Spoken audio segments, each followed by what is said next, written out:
आगाज अहम खबर से। बिजली का बिल तो देना पड़ेगा, जो मुआहिदे हुए वो हर सूरत पूरे करेंगे। निगरान वजीर आजम अनवारुल हक काकड़ की सीनियर सहाफियों से गुफ्तगू। कहा महंगाई जरूर है मगर इतनी नहीं कि पहिया जैम हड़ताल हो। बिजली के बिलों का मामला IMF के साथ मिलकर देख रहे हैं। एक तरफ एक शहर में बिलों को जलाया जा रहा है, एहतजाज किया जा रहा है, उधरी उसी शहर में चोरी हो रही है। फ्री मार्केट में जाहिर सी बात है हमारी कंडीशनलिटीज़ हैं, हमारे मुआहदात हैं मल्टी फाइनेंशियल इंस्टीट्यूशंस के साथ, जो हमने हर सूरत में पूरे करने हैं। पाकिस्तान फ़ौज, नेवी, एयरफोर्स तीनों के तीनों अपने QMG ब्रांच से और बाकी अपने अपने रेलेवेंट ब्रांचेस से दे contribute and they pay bills against each and every unit which they consume, and they pay from their own budget. Judiciary में भी free consumption उस तरह नहीं है, और सिर्फ और सिर्फ वापडा के जो एम्प्लॉयज़ हैं उनका यकीनन है। इलेक्शन कमीशन ऑफ पाकिस्तान के एम्बिट में है, वो जब भी अनाउंस करेंगे, जो हमसे कहेंगे, हम उनको वो असिस्टेंस प्रोवाइड करेंगे। एहतजाज करें या शोर मचाएं, बिजली का बिल तो हर सूरत देना पड़ेगा। अगर मिली भी तो सिर्फ किस्तों की सहूलत मिलेगी। बराए नाम रिलीफ देने का मंसूबा तैयार। 400 यूनिट तक बिजली इस्तेमाल करने वालों को रिलीफ देने का मंसूबा IMF से शेयर कर दिया गया। प्लान के तहत बिजली की बुनियादी यूनिट को मरहलावार बढ़ाने का फैसला। हर सारिफ को बिजली के बिल किस्तों में अदा करने की सहूलत देने की तजवीज़। उधर वापडा और वजारत आबी वसाइल के मुलाजमीन के फ्री यूनिट्स की सहूलत खत्म करने की भी मुखालफत। वजारत आबी वसाइल के मुताबिक फ्री यूनिट्स खत्म करने से कोई बचत नहीं होगी। एहतजाज करें या शोर, बिजली का बिल तो हर सूरत देना ही पड़ेगा। अगर मिली भी तो सिर्फ किस्तों की सहूलत ही मिलेगी। बिजली के भारी बिलों के खिलाफ आवाम का पारा आज भी हाई रहा। लाहौर, कराची, पेशावर समेत दीगर शहरों में लोग सड़कों पर निकल रहे हैं। एहतजाज किया और बिलों में नाजायज टैक्सेस वापस लेने का मुतालबा कर दिया। तफसील क्या है वो देखते हैं इस रिपोर्ट में। बिजली के भारी भरकम बिलों के खिलाफ आवाम का एहतजाज जारी। लाहौर में अंजुमन ताजरान ने 2 सितंबर हफ्ते को शटडाउन हड़ताल की कॉल दे दी। कराची में ओवर बिलिंग, बिजली के बिलों में टैक्सेस और महंगाई के खिलाफ शहरी और वकला बरादरी सड़कों पर निकल आई। वकला ने सिंध हाई कोर्ट से कराची प्रेस क्लब तक एहतजाजी रैली निकाली। जितने इलेक्ट्रिसिटी में जो इनडायरेक्ट टैक्सेस हैं ये ख़त्म किए जाएं। हमारे अंदर पाकिस्तान के अंदर डायरेक्ट टैक्सेस को मुतारफ किया जाए, इनडायरेक्ट टैक्सेस ख़त्म किए जाएं ताकि आवाम को रिलीफ मिल सके। बिजली के बिलों में इजाफा, महंगाई और तनख्वाहों की अदम अदायगी पर रेलवे मुलाजमीन ने रावलपिंडी स्टेशन पर एहतजाजी मुजाहिरा किया। रावलपिंडी गुजर खान में मुजाहिरीन ने GT रोड को 2 घंटे तक ब्लॉक किए रखा। मुल्तान में भी शटडाउन हड़ताल की गई। अंजुमन ताजरान के ज़ेरे एहतमाम हड़ताल में शहर की बड़ी मार्केटें, प्लाजे और बाजार बंद रहे। पंजाब के दीगर शहरों विखाड़ी, डेरा गाजी खान, रहीम यार खान, लियाकतपुर, लोधरा, बहावलपुर, चिश्तियाँ, मुजफ्फरगढ़, जतोई, ओकाड़ा, पूरेवाला, फोर्टबाज, सराय मुगल और बहावल नगर में भी शटडाउन हड़ताल की गई। मैं आप हुकूमत वक्त से अपील करता हूँ, ये तमाम टैक्सेस हटा लें। बिल बहुत ज़्यादा है, बिजली के रेट कम किए जाएं, पेट्रोल के रेट कम किए जाएं। पेशावर में ताजे बरादरी की कॉल पर शहर भर में हड़ताल की गई, जिसमें दुकानें, मार्केट्स और बाजार बंद रहे। सवाबी में शहरियों ने वापडा ऑफिस के बाहर एहतजाज किया। मर्दान में ताजिर इत्तेहाद ने एहतजाजन दुकानें बंद रखी। मुजाहिरीन का कहना था हुकूमत फौरी तौर पर अवाम को रिलीफ दे, वरना एहतजाज का दायरा वसी कर देंगे। पाकिस्तान स्टॉक एक्सचेंज में शदीद मंदी, सरमायाकारों के अरबों रुपए ले डूबी। पाकिस्तान स्टॉक एक्सचेंज पे 1242 पॉइंट्स की कमी देखने में आई। दूसरी तरफ डॉलर की छलांगे भी ना रुकी। ओपन मार्केट में डॉलर 3 रुपए 50 पैसे और इंटरबैंक में डॉलर 1 रुपया 9 पैसे महंगा हो गया।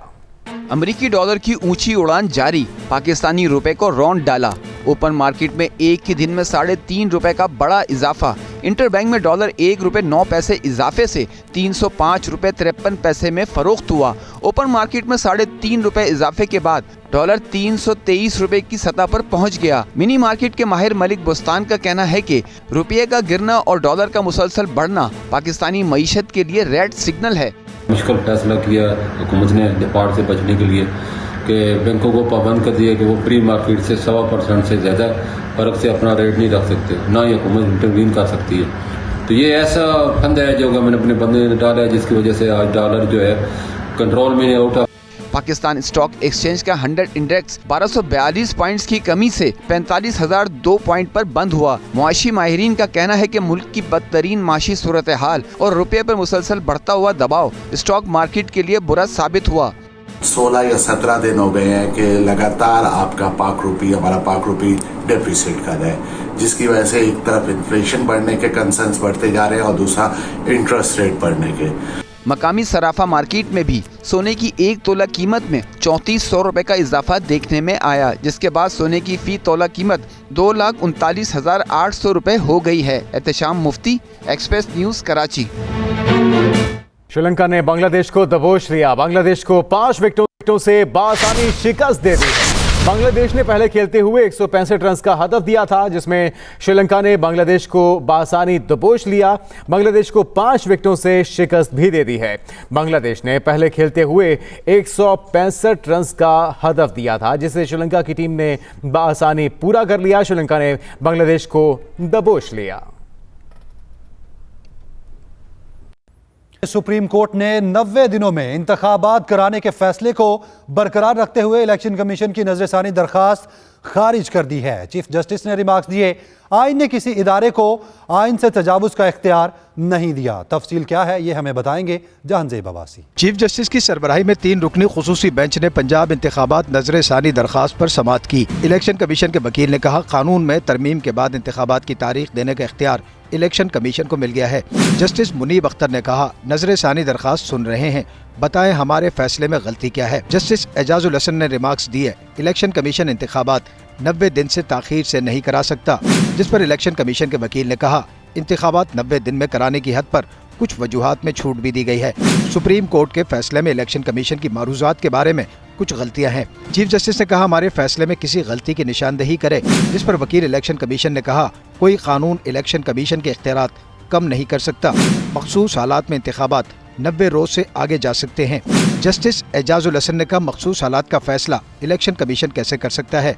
वकील इलेक्शन कमीशन ने कहा, आर्टिकल 218(3) का इख्तियार कमीशन ही इस्तेमाल कर सकता है, अदालत नहीं। जस्टिस एजाजुल हसन ने कहा, 18वीं मरतबा पूछ रहे हैं, अदालती फैसले में गलती क्या है। वकील इलेक्शन कमीशन ने कहा, गलती यह है कि फैसले में लिखा गया है इलेक्शन कमीशन इंतखाबात 90 दिन से आगे नहीं लेकर जा सकता। चीफ जस्टिस ने कहा, पहले इलेक्शन कमीशन ने कहा फंड्स और सिक्योरिटी दे दे तो इंतखाबात करा देंगे, अब कह रहा है चंद नागुज़ीर वजूहात की बिना पर इंतखाबात कराना मुमकिन नहीं था, जिस पर वकील इलेक्शन कमीशन ने जवाब दिया, 9 मई का वाक़या हो गया था। अदालत ने समाअत मुकम्मल करते हुए इलेक्शन कमीशन की नजर सानी दरखास्त खारिज कर दी। जाजेब अब्बासी, एक्सप्रेस न्यूज़, इस्लामाबाद। आगे बढ़े, आपको बताएं, नैब तरामीम केस में जस्टिस मंसूर अली शाह ने कहा है कि 17 गैर मुंतखब जजेस 25 करोड़ आवाम के मुंतखब पार्लिमान की कानून साजी को कैसे बदनीयती पर मुश्तमिल करार दे सकते हैं। सुप्रीम कोर्ट में केस की समाअत का अहवाल बताएंगे Jahanzeb Abbasi. Chief justice of Pakistan की सरबराही में 3 रुकनी बेंच की नैब तरामीम के खिलाफ दरखास्त पर समाअत। वफाकी हुकूमत के वकील मखदूम अली खान ने कहा, कानून साजी में तरमीम की सूरत में कानून बदल जाने पर सुप्रीम कोर्ट ने हमेशा कानून ही की हिमायत की। चीफ जस्टिस ने रिमार्क्स दिए, तरमीम से इस्तगासा पर गैर जरूरी बोझ डाला गया है। बेनामी के खिलाफ कार्रवाई तो एहतसाबी अमल का मरकज है, कम अज कम ये तो तय होना जरूरी है कि असासे करप्शन से तो नहीं बनाए गए, ये तो एहतसाब की रीढ़ की हड्डी। वफाकी हुकूमत के वकील मखदूम अली खान ने दलाइल में कहा, कानून की सख्ती कम करने का मतलब मुजरिमों की हौसला अफजाई करना नहीं होता। 50 करोड़ रुपए की हद इसलिए मुकर्रर की गई क्योंकि मुख्तलिफ अदालतों की ऑब्जर्वेशंस दी जा चुकी थी। नैब मेगा करप्शन केसेस के लिए बनाया गया था। चेयरमैन पीटीआई के वकील ख्वाजा हारिस ने दलाइल देते हुए कहा कि 2018 से 2021 तक नैब तफ्तीश और रेफरेंसेस की मद में 18 अरब रुपए खर्च हुए। कानून का माजी से इतलाक करने से अवामी पैसे जाया होंगे। तरामीम के बाद 50 करोड़ रुपए से कम प्ली बार्गेन करने वाला दरखास्त देकर साफ शफाफ हो जाएगा। जस्टिस मंसूर अली शाह ने कहा, प्ली बार्गेन के अमल को पार्लियामेंट ने इसलिए रोका कि कुछ प्ली बार्गेन केसेस में दबाव का पहलू मौजूद था। प्ली बार्गेन खत्म करने वाला किसी दूसरे कानून की जद में आ जाएगा। चीफ जस्टिस ने कहा, मखसूस अफराद के लिए कानून साजी साबित करने का पैमाना काफी सख्त है। अदालत ने केस की मजीद समाअत जुम्मे तक मुलतवी कर दी। Zanzeb Abbasi, express news, Islamabad. जेएपीएन पीटीआई को बेटों से फोन पर बात करने की इजाजत। सीक्रेट एक्ट अदालत में केस की समाअत हुई। दरखास्त में मौक़िफ़ अपनाया कि चेयरमैन पीटीआई अपने बेटों से बात करना चाहते हैं। अदालत ने सुपरिटेंडेंट अटक जेल को बेटों से वालिद की बात कराने की हिदायत कर दी है। चेयरमैन पीटीआई को बेटों से फोन पर बात करने की इजाजत दी जाए। ऑफिशियल सीक्रेट एक्ट के तहत कायम खसूसी अदालत ने जेएपीएन पीटीआई के खिलाफ साइफर केस की 16 और 30 अगस्त की समाअतों के हुक्मनामे जारी कर दिए। जज अबुल हसनात सुल्कनैन की अदालत से जारी 2 सफ़ात पर मुश्तमिल अलग अलग हुक्मनामों में कहा गया है कि चेयरमैन पीटीआई के खिलाफ साइफर केस की समाअत 16 अगस्त को जुडिशल कॉम्प्लेक्स में हुई। एफआईए ने तफ्तीश करके चेयरमैन पीटीआई को 14 रोज़ा जिस्मानी रिमांड मांगा, जिसे अदालत ने मुसरद कर दिया। खसूसी अदालत ने हुक्मनामे में कहा कि चेयरमैन पीटीआई पहले से ही तोशाखाना केस में बतौर मुजरिम अटक जेल में कैद थे। चेयरमैन पीटीआई का जिस्मानी रिमांड मंजूर नहीं किया जा सकता। जुडिशल कॉम्प्लेक्स पेश न करने की वजह चेयरमैन पीटीआई की जान को तहफ़्फ़ुज़ फराहम करना है। सुपरिटेंडेंट जेल को चेयरमैन पीटीआई को 14 रोज़ा जुडिशल रिमांड पर अपनी तहवील में लेने का हुक्म दिया जाता है। 30 अगस्त के हुक्मनामे के मुताबिक अदालत को वजारत कानून से चेयरमैन पीटीआई का ट्रायल अटक जेल में करने का नोटिफिकेशन मौसूल हुआ। अदालत ने गुज़श्ता समाअत पर चेयरमैन पीटीआई को 14 रोज़ा जुडिशल रिमांड पर जेल भेजा था। परवेज इलाही को सुबह 10 बजे पेश कर दें। नैब की लाहौर हाईकोर्ट को यकीन दहानी। परवेज इलाही की जानिब में नैब में गिरफ्तारी के खिलाफ दरखास्त पर समाअत के दौरान जस्टिस अमजद रफीक के रिमार्क्स, जिसमें उन्होंने कहा कि परवेज इलाही की गिरफ्तारी कानून के मुताबिक है। 2 बजे परवेज इलाही को पेश करने का हुक्म दिया था, लेकिन उसके बावजूद नैब ने पेश नहीं किया। मुझे बताएं, क्या डायरेक्टर नैब और डीजी नैब के वारंट जारी कर दूं? 9 मई से मुताल्लिक केस हलीम आदिल शेख रिहाई के बाद फिर गिरफ्तार। इंसदादे दहशतगर्दी की अदालत के बाहर से पुलिस ने गिरफ्तार कर लिया हलीम आदिल शेख के खिलाफ। गुज़िश्ता रोज भी कार सरकार में मुदाखलत का मुकदमा दर्ज किया गया था। पुलिस हलीम आदिल शेख को लेकर रवाना हो गई। आज इस्लामाबाद को 25,000 रुपए जुर्माना। इस्लामाबाद हाईकोर्ट ने हुक्म जारी कर दिया। शेरी मसारी का नाम ECL से निकलवाने की दरख्वास्त का फैसला जारी। बार बार हुक्म के बावजूद जमा न कराने पर जुर्माना आयद किया गया है। IGP इस्लामाबाद को 25,000 रुपए जुर्माना आयद। इस्लामाबाद हाई कोर्ट ने हुक्म जारी कर दिया। दूसरी जानिब MKM पाकिस्तान ने बिजली के बिलों के खिलाफ हैदराबाद में रैली निकाली। कारकुनान से खिताब करते हुए फारूक सत्तार ने कहा, हैस्को हुकाम लुटेरे बन गए, आवाम का वक्त अब शुरू होने वाला है, वडेरों का दौर खत्म हो गया।